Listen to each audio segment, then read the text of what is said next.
Tami Neilson. Do you know who Tami Neilson is? Well, some of you do and some of you don't, because she's a star and she's going to be a huge star. Tami Neilson is a Canadian New Zealand product. Grew up in Canada, had a touring country family called the Neilson family. And wherever they went, they became stars in their own regions. Never hit the big time. They got to Nashville. They got a taste of what fame is like. And then the family went their separate ways. Tami fell in love with a Kiwi, ended up in New Zealand, being a mom, having kids, and trying to start a solo career. It was really tough because the people that she wanted to be on stage for couldn't get to see her or hear her because nobody would book her. She's female, first of all. She's pushy, loud, brash, really good. But eventually it all worked out because she just won all the big awards there. But she became friends with Willie Nelson.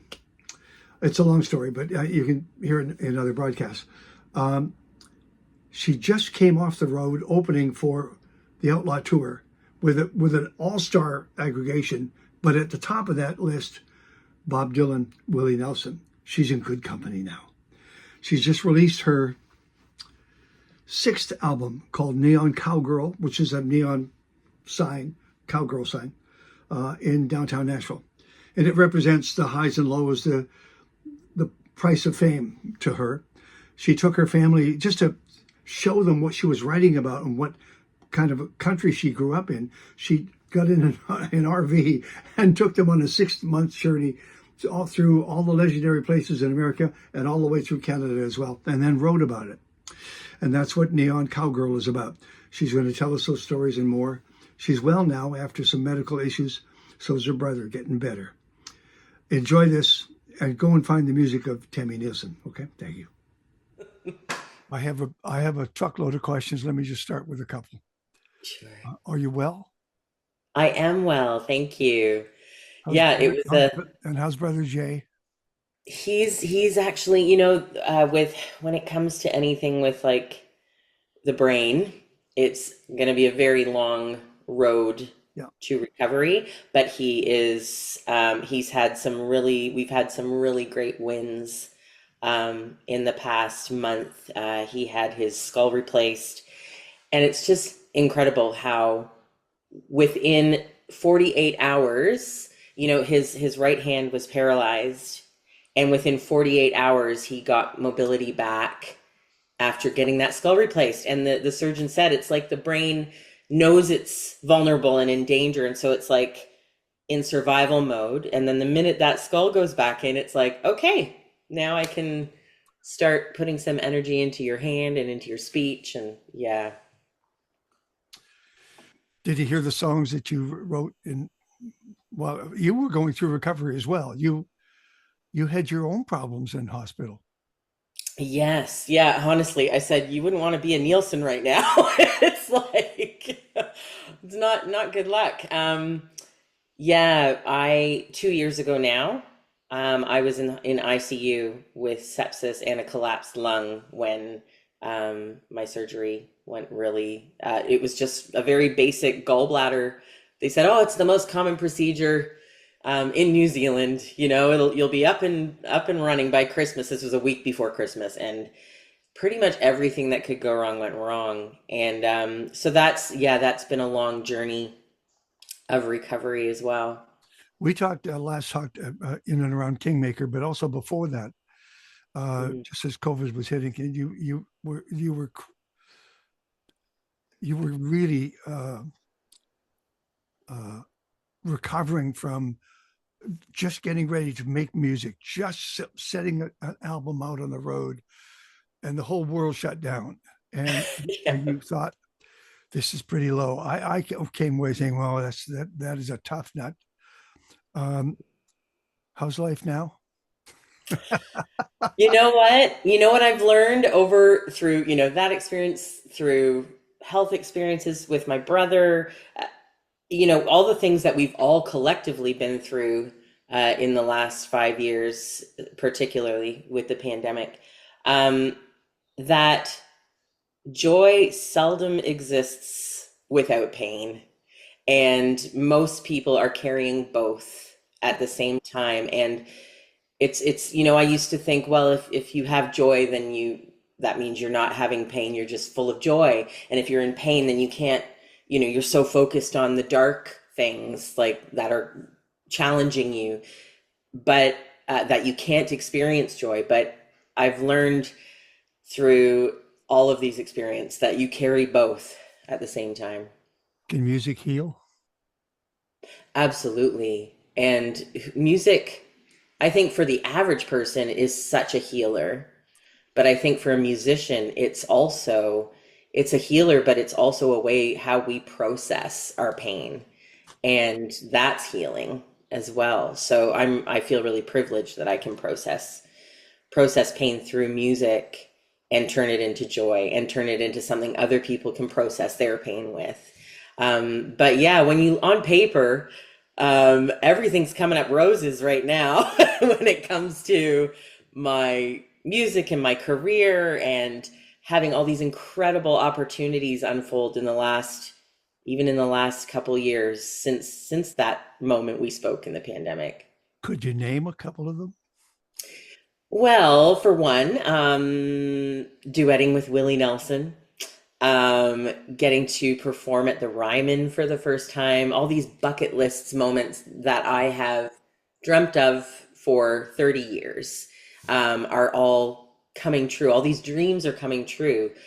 Standing on a stage, standing in the circles, getting to make my debut at the Opry, the Grand Ole Opry for the first time, something I've dreamed of since I was just a little fart. And getting to do all these things, and I'm about to in a couple weeks head on tour with Willie and Bob Dylan. like I'm all, sorry. all I'm sorry. Let me pick up that. I'll just pick that up. You dropped that right there. Okay, I got it. Bob Dylan and Willie. yeah, getting to head out on the road, with Willie and Bob Dylan, in the next couple weeks. So uh, on paper, people look and they go, "Wow, you're killing it," and they have no idea of all the the challenges that are also simultaneously happening, um, with myself, with my brother, who is my closest friend and collaborator. Um, so yeah, that journey of joy and pain are just they're hand in hand. Do Bob and Willie rehearse? I highly doubt that. um, First of all, like Willie tours more than I will ever aspire to tour. He is a road dog, and he at 92, he puts me to shame.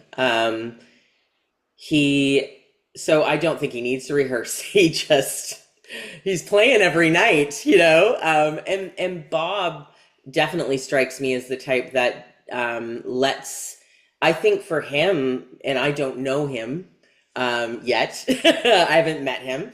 And I actually, quite frankly, don't expect to meet him. He's quite reclusive, even on tour. Um, but he definitely strikes me as someone who would hate to have something rehearsed. I think he lives for the improvisation and music that's alive and moving So and breathing. you're going to have to be prepared for almost anything. Yeah. Put me in, coach. You step forward and do some of your own songs as well. Yes, well, I'm going to be doing support, just opening for them. Yeah. The only time that I really get to join Willie on stage is he always invites his support acts up at the end of the show to sing with him and do I'll Fly Away and Will the Circle Be Unbroken, and no big deal. No big deal. Oh, it would keep me up at night and the I morning. can't, you and me both. I can't think about it too much. I have to wait until I'm but my foot hits the stage because otherwise I don't sleep for months. You once told me that I'll keep jumping around here. You once told me that you when you first started to look for gigs in New Zealand, first of all, you were a Canadian, and your accent would stand out, and you were singing country, and all the guys that were sort of booking the stages, all the stage managers wanted really nothing to do with you. And then you did your by your own doing, you started kicking doors down. It was simple as that. And that's when I applauded the first and many times later. I see that you have now won the country music honors in New Zealand. Is it twice in a row? This was actually the inaugural award that they've just created. It's the Country Music Honors created an award um, for service to country music in New Zealand and impact and influence in country music in New Zealand. And that absolutely blew my mind. It was very unexpected. I've won for, best country album or best country artist, and that's, part of the music awards. But the country music honors, this is kind of honoring someone who not only has accomplished things in their career, but also brings other people through and uplifts others and Yes. shares their platforms. And that's what got me in the heart. Yeah.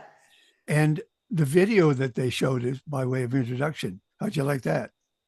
Oh, if you started that and I saw it, I'd just be crying through the whole thing. I can't even watch that video without sobbing. It's so moving and so special. Fantastic. Congratulations.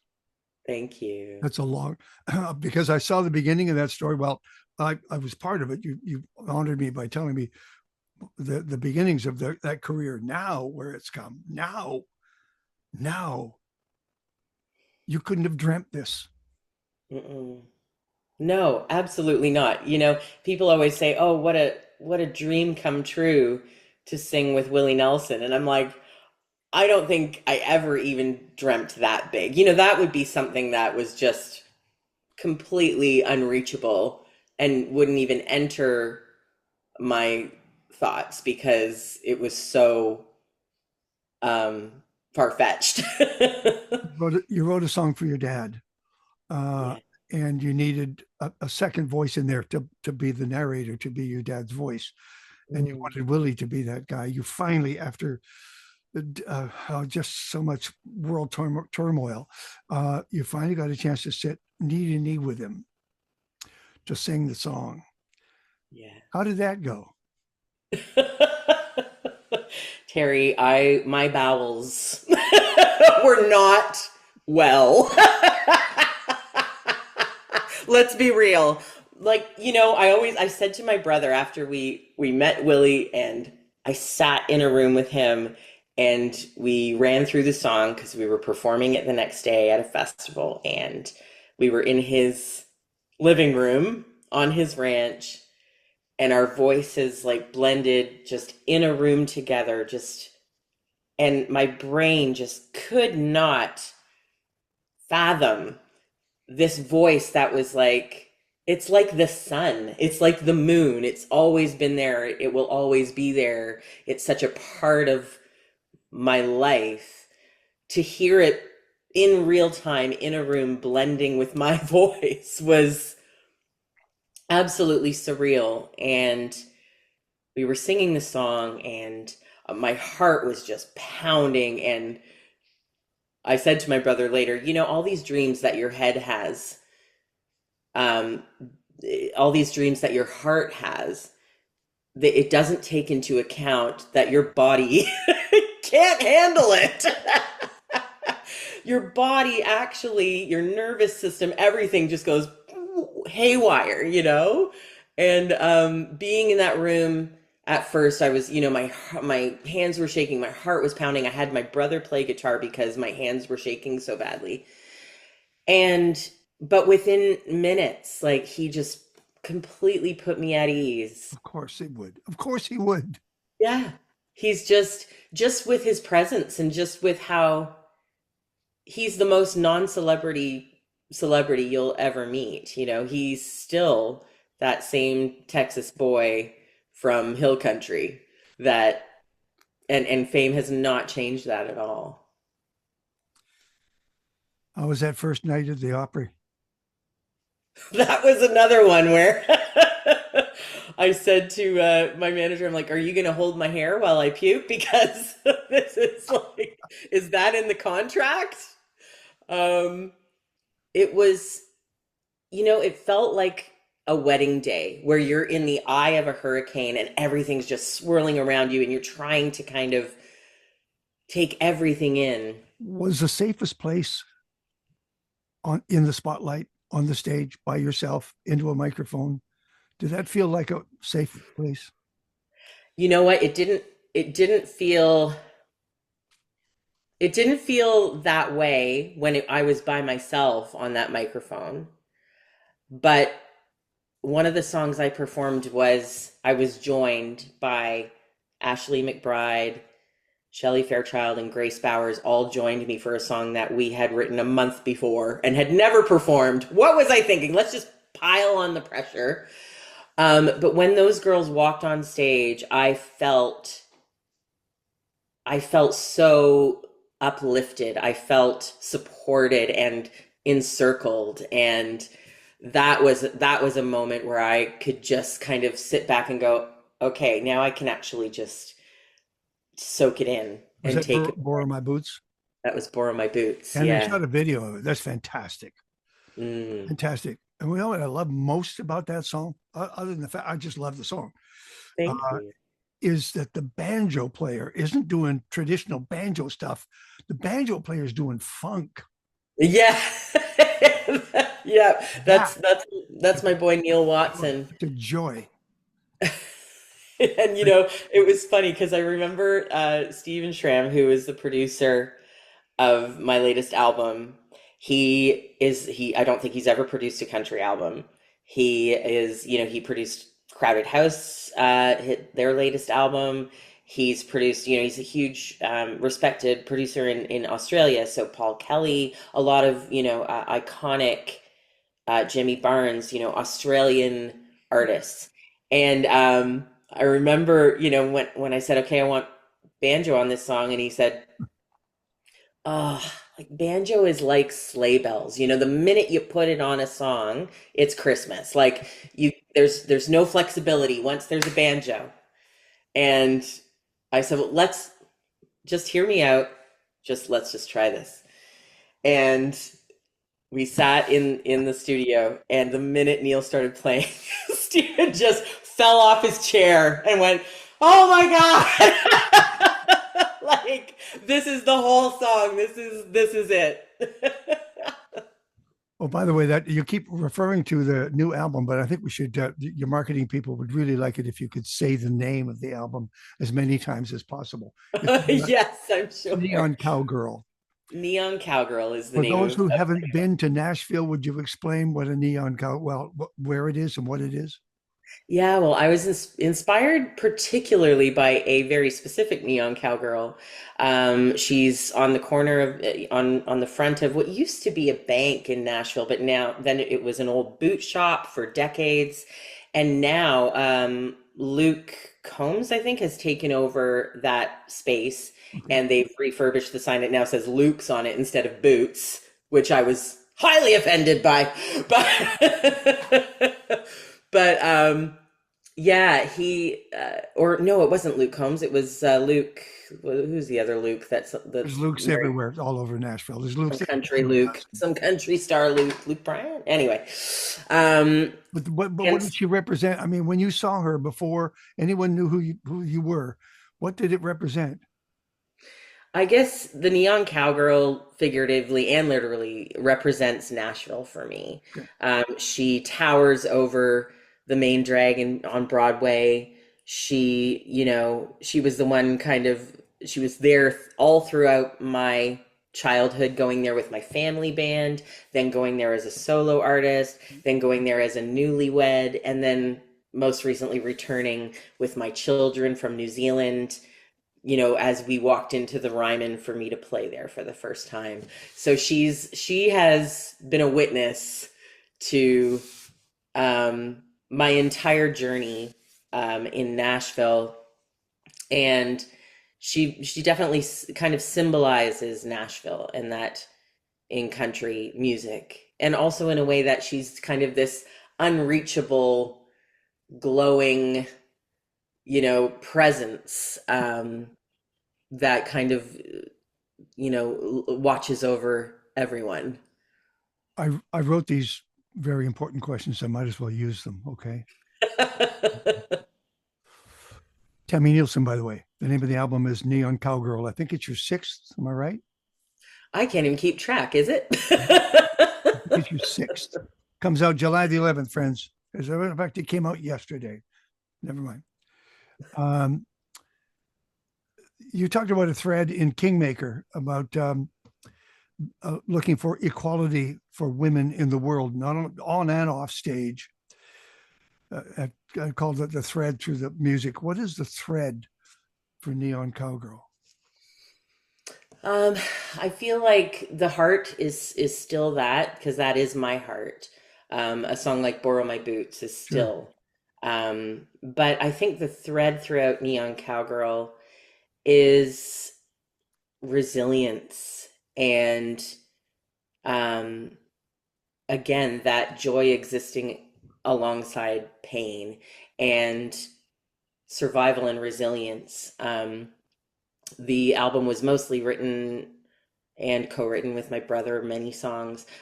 Throughout my trip, me and my family took a trip from one coast of North America to the other and back again. In the RV? In an RV for 6 months, and went from one end of both the States and Canada and back again, and just kind of documenting a lot of that journey. And that journey, a lot of it was when I was recovering and kind of building my lung had collapsed, and kind of building that strength up again, building my range up again. Did it help? Absolutely. And having my family with me the whole time, which I don't normally get to do on tour, it was like having a safe place and having my home, my literal home with me at all times, an RV. Yeah, you talked about, I was really impressed about me about, and we had a great laugh about it, about instead of waiting for blessings from men, women in general, not on and off stage, should have their own table, bring their own table and hand build it, sand it, varnish it, have it balanced with doilies. And so I wonder what's happened in those years, those 3-4 years since we've been talking about that. What do you think? Yeah. I mean, I think most female artists that in country music, particularly when you're talking about, in 2024, 10% of country radio across North America only played 10%. 10% of their radio play is female artists, less than 10%. So that's still happening. And so when you're not offered a seat at that table, you have to build your own table. Oh, yeah. And to me, I see what the industry sees as a disadvantage, being a female in the music industry, I see as a superpower. Ha, I say to you, ha. Exactly. When you first had your first #1 album in New Zealand, you said you were getting no commercial radio play, none. Mm-mm. It was word of mouth. It was #1. Has that changed? It just, oh my goodness, 1 month ago, we got our very first terrestrial country radio station in New Zealand.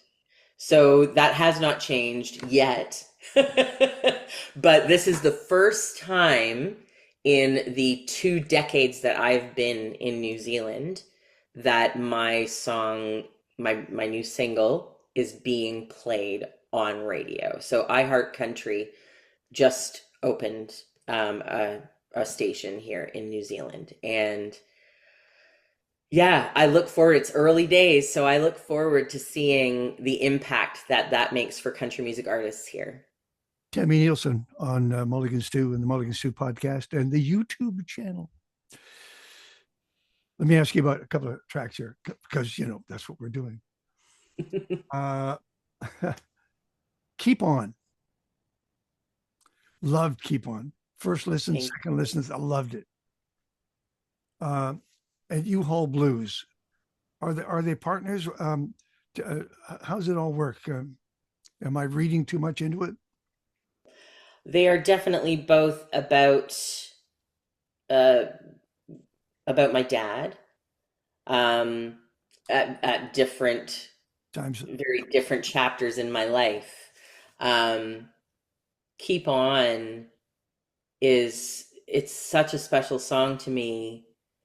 Um, I got to perform at this dream lineup at the Ryman last year. It was a special being filmed for PBS, of a star-studded lineup singing the music of Patsy Cline.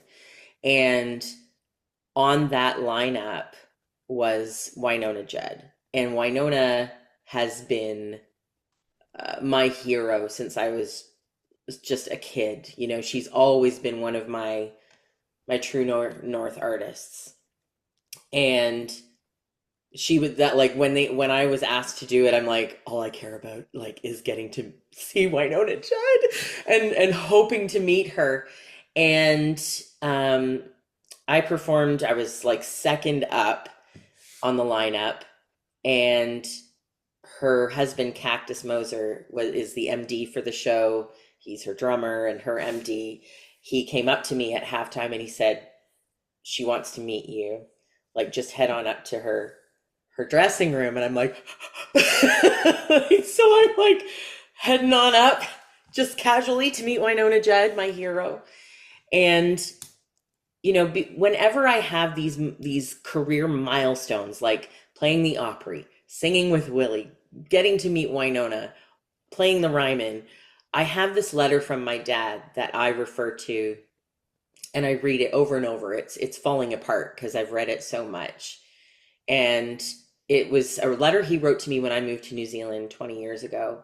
And it was just encouraging me and saying, you know, don't give up on your music, and almost prophetic in so many of the things he said throughout the letter about Nashville, about New Zealand, all these things that have actually come to pass. And because he had that faith in me and he could see, like, this is your path. And so I read this letter and it starts with the words keep on, and it finishes, it's a 3-page letter, and it finishes with him saying, you know, keep on walking, keep on playing, keep on writing, keep on emailing, keep on knocking, keep on, keep on, keep on.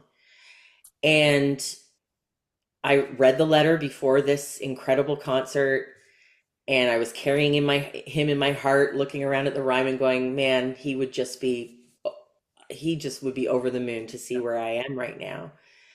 And I walked in to meet Wynonna, and she was everything I dreamed. She was lovely and kind, and we took a selfie together, and then she had to go and perform. And she was just about to walk out of the room, and she said, you know, lovely to meet you. And then she took both my hands and she looked in my eyes and she said, keep on, keep on, keep on.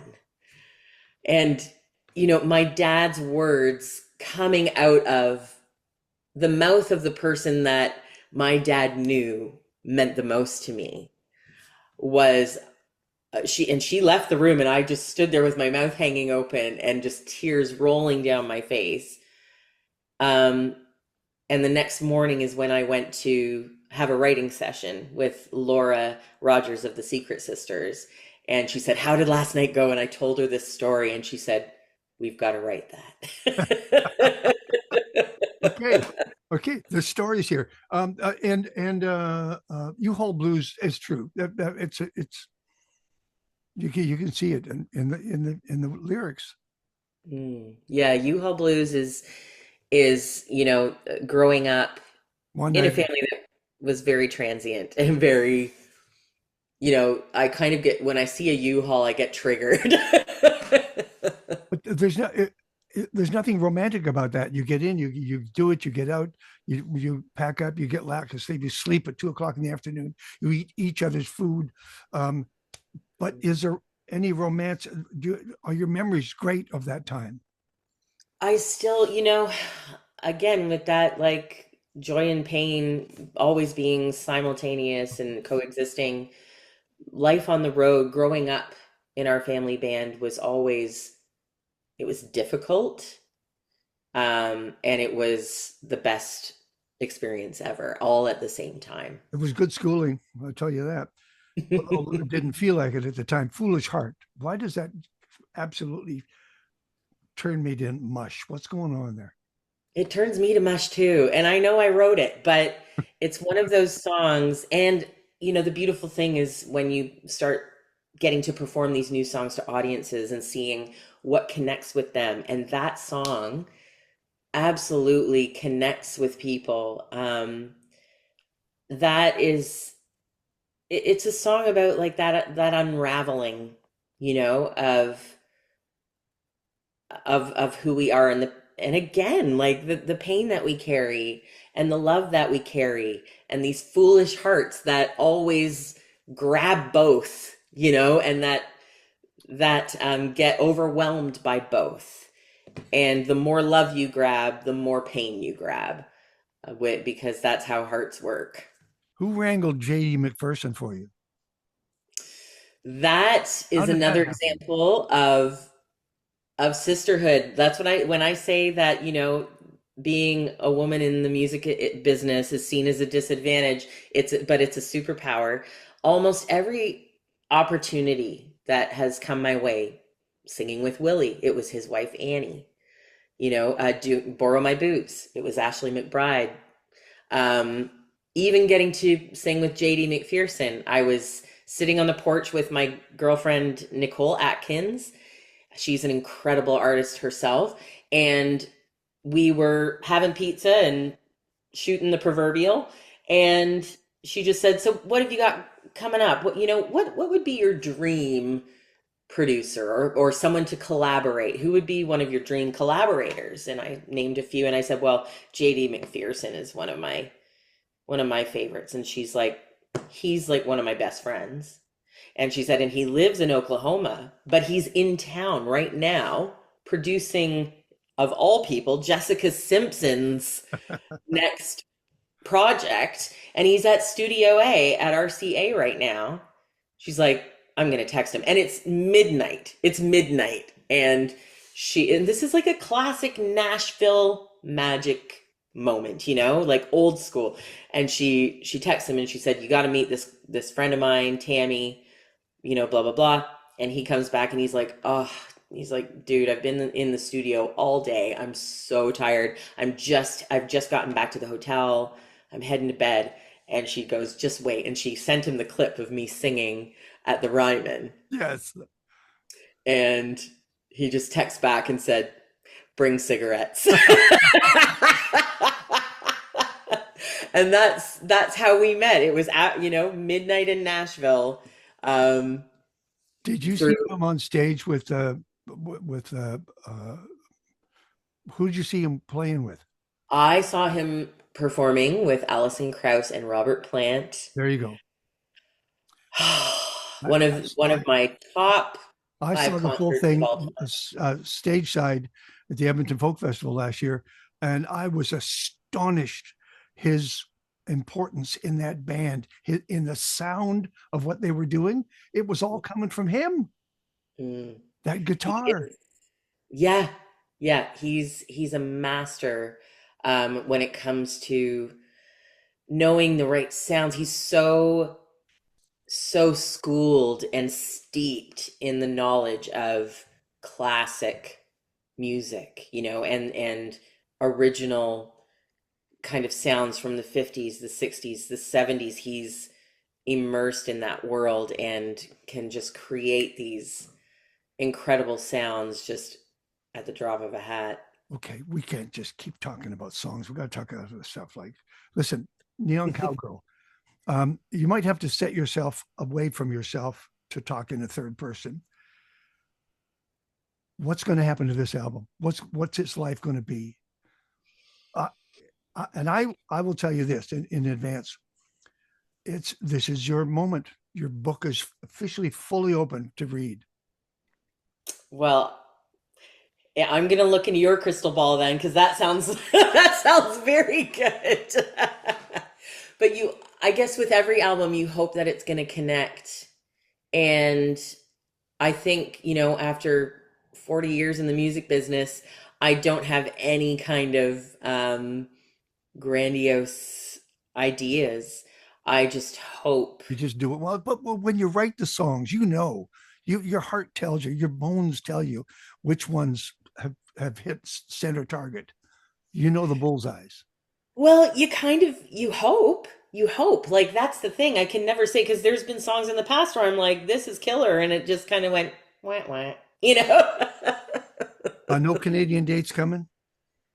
Not at the moment. I wish I did. I'm in between booking agents at the moment in for the Canadian territory. So that's kind of Let's get why. the music will take care of that. I sure hope so, because I want to get back home. Where did you get your Katie Lang shirt? From Katie Lang. I ordered it, not from her personally, but I knew I was chatting with you today, so I put on my Katie, and I've got my Alberta mug. CKUA represent. All the Alberta gold happening today. Wonderful. And how did the news hit you when you found out that we were going to become the 51st state? Like, how much time do we have, and am I allowed to swear? We don't. I don't think so. That's a whole nother show. Yeah, never mind. I can't even with that person. Yeah. Yeah. Okay. Deep breaths. You're making my blood pressure go up. But you know what I loved? What I loved seeing was Canadians being like, I don't think so. That was when I was seeing like the elbows up and the Canadians going, nope. That was just. We have never felt more fortunate to have this country. Never. It showed what we had, who we were, how we thought, the goofy things that we say to each other, how different we were, in a safe place to have a family, to grow up, to all of the things that we take for granted. Absolutely. Yeah. And that's going to remain. Come home, please, and pay us a visit, if you will. Okay. Well, I sure am home a lot. I just haven't been singing there. I'm going to say goodbye, and then I'm going to ask you one quick question. It's really important. Thank you for doing this. Appreciate it. Thank you for having me. It's always a pleasure. Good luck with Neon Cowgirl. Thank you.